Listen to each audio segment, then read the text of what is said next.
Vous êtes sur WTF News, je suis Dorian et je vais vous donner les nouvelles des États-Unis dont vous n'avez pas entendu parler. Mais d'abord, je voudrais vous souhaiter la bienvenue sur votre nouveau rendez-vous américain, informatif et divertissant. Et j'espère que vous allez aimer, que vous allez liker, que vous allez vous abonner et que vous allez activer la cloche. Bien sûr, si vous voulez faire un petit commentaire, n'hésitez pas, ça me fera plaisir. Un employé de Boeing qui allait témoigner contre des défauts de fabrication du constructeur aéronautique a été retrouvé mort, suicidé. John Barnett est décédé des suites d'une blessure par balle, apparemment auto-infligée, a confirmé un coroner de Caroline du Sud à la BBC. Il a été retrouvé dans son pick-up, en bas de son hôtel, avec son revolver et une balle dans la tête. Cet homme de 62 ans a été responsable qualité chez Boeing pendant 30 ans, avant de prendre sa retraite en 2017. La BBC, qui a été la première à annoncer la nouvelle du décès de M. Barnett, a déclaré que celui-ci avait témoigné dans le cadre d'un procès de dénonciation contre l'entreprise quelques jours avant son décès. En 2019, M. Barnett a déclaré à la BBC que jusqu'à un quart des systèmes d'oxygène pourraient être défectueux et pourraient ne pas fonctionner en cas d'urgence. Vous savez, ces systèmes d'oxygène qui vous permettent de respirer en haute altitude, enfin en altitude, quand l'avion commence à aller très haut. Il a également affirmé que des pièces défectueuses avaient été délibérément installées sur des avions, sur une chaîne de production où le processus d'assemblage était précipité et la sécurité compromise. Boeing a nié ces deux affirmations. Un nouveau rebondissement dans l'affaire, un autre des 12 témoins, 11 au final, aujourd'hui, après la mort de M. Barnett, Joshua Dean, lanceur d'alerte chez Spirit Aerosystems, fournisseur de Boeing, a été signalé mort mercredi après une brève maladie et une infection fulgurante. Dean, un ancien auditeur qualifié chez Spirit, avait déposé une déposition contre Spirit alléguant une faute grave de la part de la haute direction qualité de la chaîne de production de Boeing 737. Les avocats ont désormais peur que tout ceci rende les 10 autres témoins nerveux et réticents à se présenter devant la cour. Voilà, alors, euh, c'est un gros problème car apparemment quand on veut commencer à balancer Boeing par rapport aux histoires de sécurité qu'ils ont eues, il faut savoir qu'il y a des portes d'avions qui sont ouvertes, qui sont parties en plein vol. Des passagers, vous pouvez trouver des vidéos, des passagers qui sont comment dire, juste à côté de la porte ouverte quoi, et qui sentent le souffle. Il y a des énormes problèmes de sécurité, mais il y a une grosse affaire. Mais les témoins meurent un par un. Mais je crois que le FBI va lancer une investigation, après une déclaration officielle. Ron DeSantis, vous le connaissez peut-être, c'est le gouverneur de Floride. On- Il a été réputé pour avoir contesté grandement l'injection. euh, voilà, hein, vous savez. Donc Ron DeSantis a fait une proposition de loi qui a été très vite adoptée par l'État de Floride pour interdire les laboratoires de fabrication de fausses viandes, notamment de la compagnie de Bill Gates qui s'appelle Rainforest ou quelque chose comme ça. Euh, j'ai pas vraiment les noms. Je me rappelle plus vraiment, mais je pourrais tous vous les donner en description. Voilà, donc cette proposition de loi a été adoptée, c'est une loi, donc désormais tous les laboratoires de fabrication de fausses viandes sont interdits. Pour la petite anecdote, Jeff Bezos venait de déménager en Floride et avait investi 60 millions de dollars dans un laboratoire de fabrication de fake meat. Dommage, Jeff. Voilà. Band Aid, je ne sais pas si vous connaissez, mais Band Aid, ce sont des pansements très célèbres aux États-Unis. Et une association de consommateurs très puissante, attention, c'est pas les mêmes que chez nous, que chez vous. Une association de consommateurs très puissante a financé un laboratoire privé pour analyser les pansements de Band Aid, oui, et pour savoir s'il y avait des agents toxiques. Alors effectivement, oui, il y avait des agents toxiques dans les pansements Band Aid, et voire même des agents hautement cancérigènes qui se répandaient par le sang. Donc le scandale est là. Il y a une marque de pansement qui vend ces bandages que vous appliquez sur des plaies sanguinolentes. et qui transmettent des agents toxiques, hautement toxiques et cancérigènes par le sang. Je pense qu'on n'a pas fini d'entendre parler et que dans un autre épisode, je vous donnerai des nouvelles sur ces pansements cancérigènes. Le Demon Face Syndrome, ou le syndrome face de démon, de la face de démon.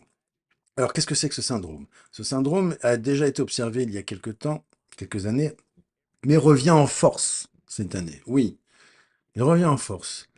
C'est-à-dire qu'il y a les personnes infectées subissent un trouble psychiatrique, pardon, ou neurologique. On ne sait pas encore, tout ça est assez vague. Et ces personnes souffrent de voir dans certains visages des traits déformés, monstrueux, euh, démoniaques. Voilà, des oreilles pointues, des yeux qui s'allongent, la mâchoire déformée, des dents acérées, des yeux noirs. Il y a beaucoup de témoins sur Instagram, sur TikTok, sur la télé américaine. Il y a beaucoup de témoins. Et on commence à expliquer ce syndrome par... On ne sait pas. Je vous laisse regarder la vidéo. 58-year-old Victor Shara woke up 3 years. He had entered a demonic dimension. Le syndrome de visage de démon est une condition extrêmement rare qui affecte une petite partie de la population. Les personnes souffrant de ce syndrome peuvent percevoir des visages humains comme étant démoniaques ou déformés de façon fantastique, disent les experts. Bien que les détails exacts de ce syndrome soient encore méconnus, il est possible qu'il soit lié à des troubles neurologiques ou psychiatriques. Des cas isolés ont été rapportés dans le monde entier et il est possible que des facteurs culturels ou personnels puissent influencer la perception des visages chez les individus touchés par ce syndrome. Une théorie revient souvent sur les réseaux sociaux et dans les discussions privées à propos d'un autre événement qui met en lumière le Demon Face Syndrome depuis quelque temps. Oui, un événement euh, du Conseil européen pour la recherche nucléaire, le CERN, C-E-R-N. Le CERN, c'est un centre de recherche en physique des particules qui utilise des accélérateurs de particules comme le Large Hadron Collider, LHC. Donc c'est c'est un accélérateur de particules qui est fait pour euh, la collision des particules à grande vitesse. Certaines théories et rumeurs affirment que le CERN pourrait ouvrir des portails vers d'autres dimensions ou réalités alternatives. Cependant, ces théories ne sont pas prouvées et ne reposent pas sur des preuves scientifiques. Malgré les annonces de certains des scientifiques du CERN qui disent, eux, ouvertement, en vidéo, à la télé, avoir ouvert un portail sur une autre dimension. Les activités du CERN sont axées sur des questions fondamentales de la physique, telles que la recherche de nouvelles particules, l'étude de l'origine de la matière et de l'univers, et l'exploration des propriétés fondamentales de la matière et de l'énergie. Mais voilà, tout a commencé avec la publication sur Facebook d'une image magnifique montrant un orage au-dessus de Genève, des éclairs zébrants, des nuages pourpres.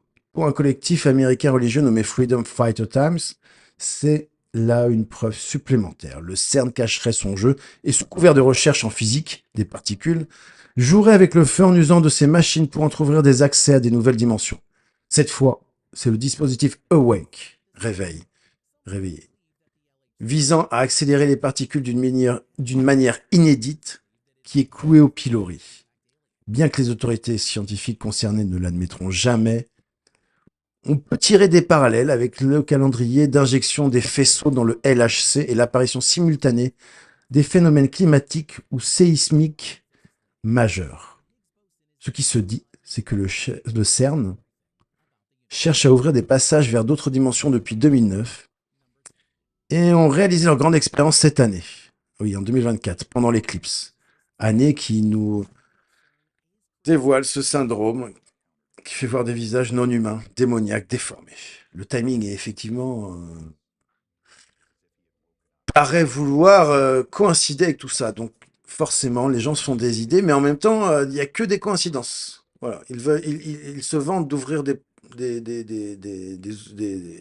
portes vers d'autres dimensions. Et en même temps, on a ce syndrome qui commence à arriver de plus en plus, qui commence à être inspecté par le CDC, enfin, qui commence à être une vraie maladie. C'est-à-dire que les gens voient des démons et des monstres dans leur tête. Dites-moi en commentaire si vous voulez en savoir plus sur le CERN.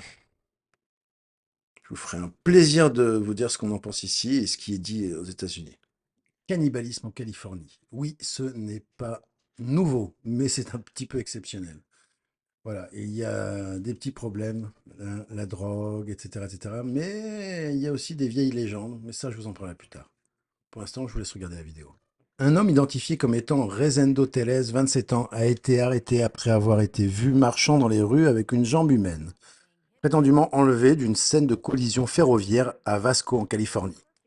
Des témoins ont rapporté avoir vu Teles en train de manger une partie de la jambe avant d'être arrêté par le shérif du comté. Cet incident a eu lieu le 22 mars 2024 et Teles a été arrêté pour avoir enlevé des restes humains, détruit ou dissimulé des preuves et résisté à un agent de la paix. Des vidéos et des témoignages des passants ont montré Teles marchant dans la rue avec la jambe humaine, suscitant une grande attention et des réactions de choc dans la communauté.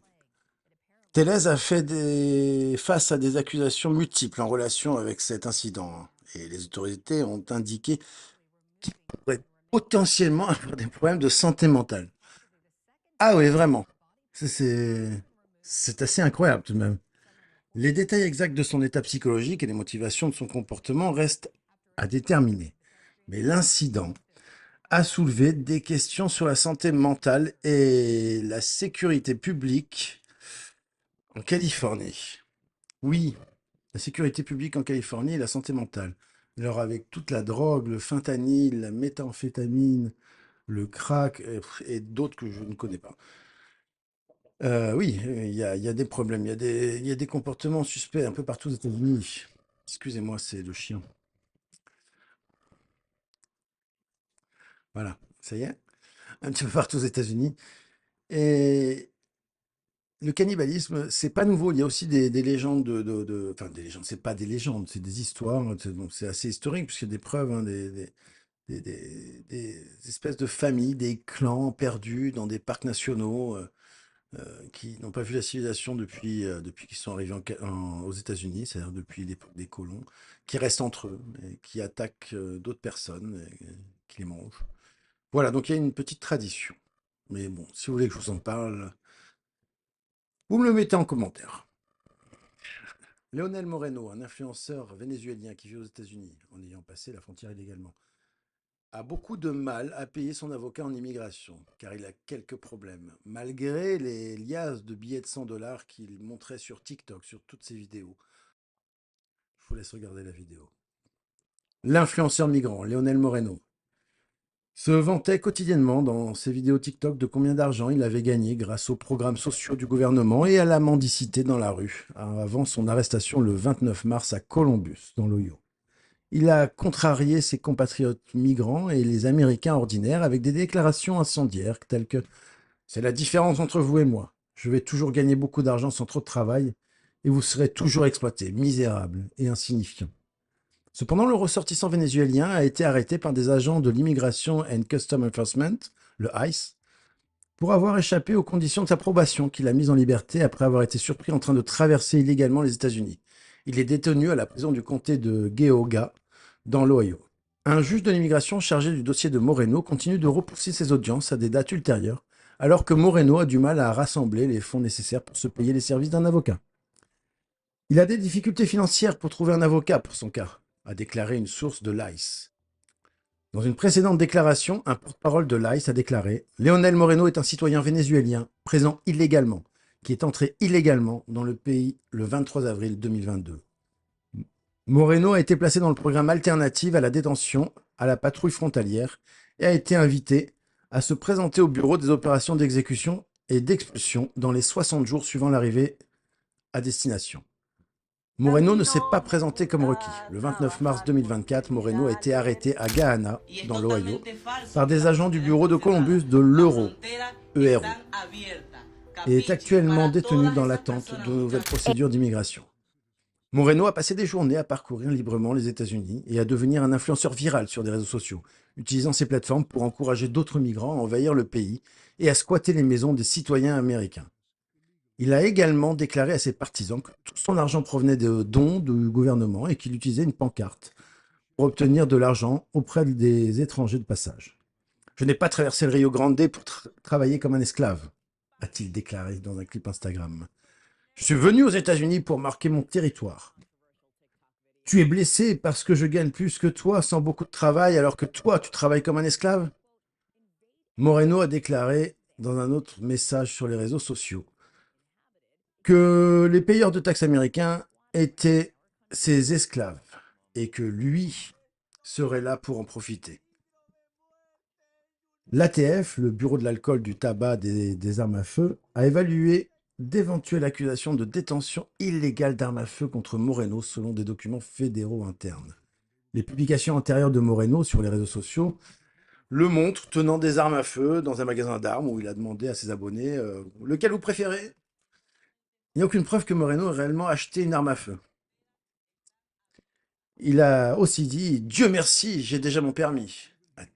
Si vous voulez une arme, vous pouvez l'acheter dans le magasin. » Après l'arrestation de Moreno par l'ICE, le New York Post s'est entretenu avec son épouse Veronica Torres à Gahanna, où elle a déclaré qu'elle n'était pas autorisée à voir son mari emprisonné. « Nous ne savons pas où ils l'ont emmené et je ne peux pas le voir. » Voilà. Le problème, c'est qu'il se croit tout permis et qu'en plus, il faisait un business sur la façon de profiter des États-Unis et voire d'envahir les maisons des habitants, de posséder des armes. Non pas un business pour faciliter l'immigration, ce qui est plutôt honorable. Non, un business. Truander le gouvernement et truander le peuple. Oh, petite nouvelle, Moreno a fait une dernière vidéo sur TikTok, sur Instagram, en pleurant parce qu'on lui avait supprimé son compte TikTok et qu'il avait perdu des revenus et que c'était pas le pays de la liberté. Comment? L'éclipse du 8 avril, vous avez entendu parler, je pense, de cette éclipse qui s'est passée aux États-Unis, qui a fait flipper beaucoup de monde, hein, ceux qui ont peur des éclipses et des phénomènes naturels.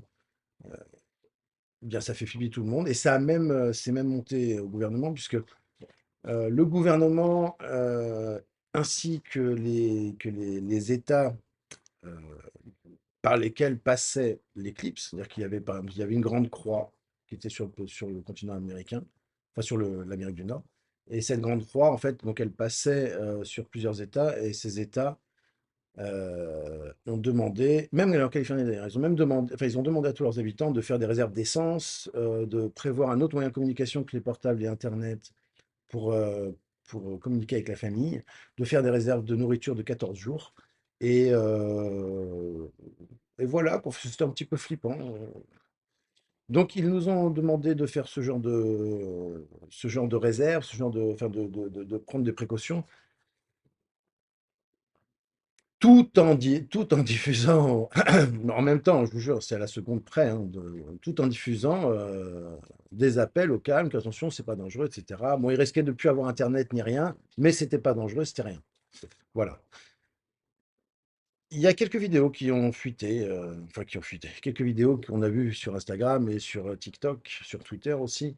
Ces vidéos qui disaient avoir vu des drôles de formes, des formes très étranges pendant l'éclipse. Je vous laisse regarder ça. What is that?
Bien sûr, il y a beaucoup de vidéos comme ça.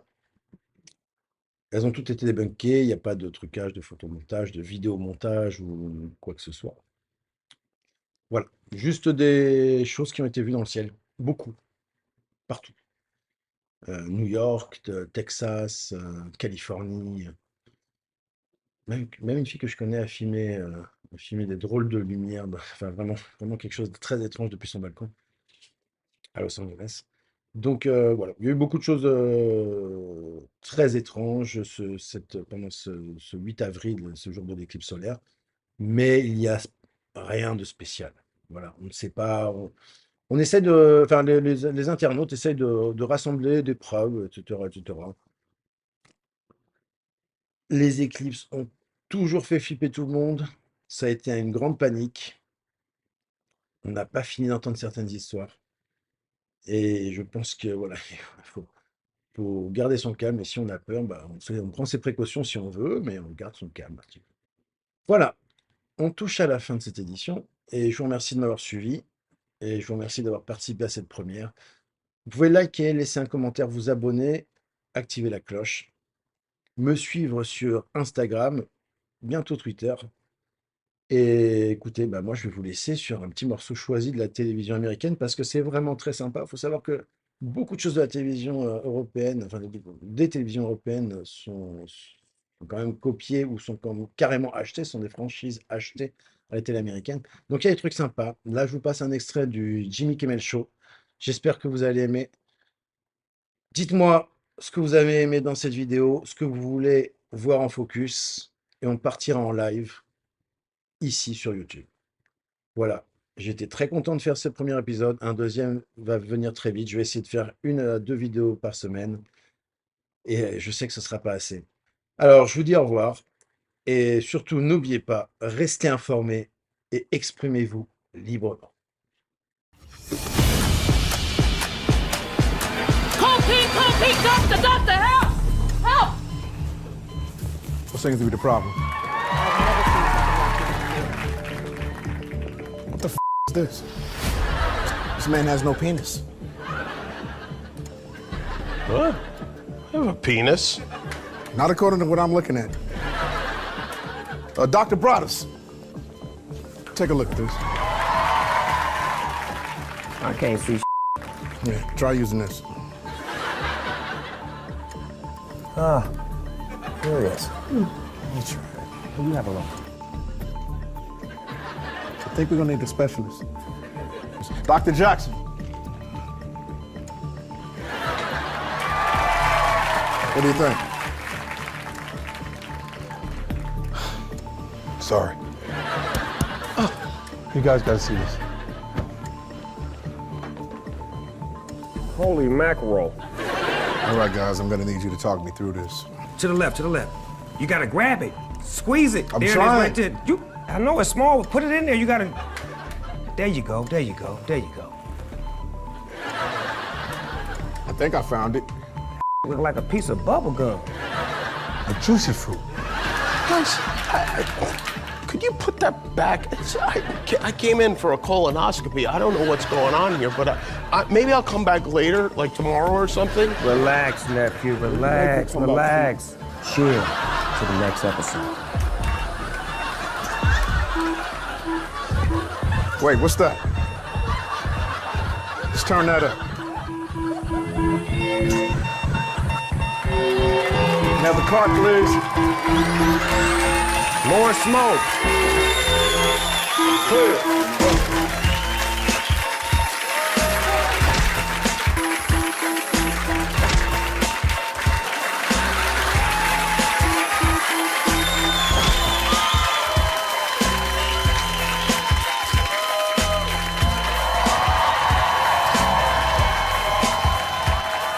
After an all-new EM. You only get one shot. One shot? I've been shot 9 times. It's a weird flex, but okay. Only on ABC, mother.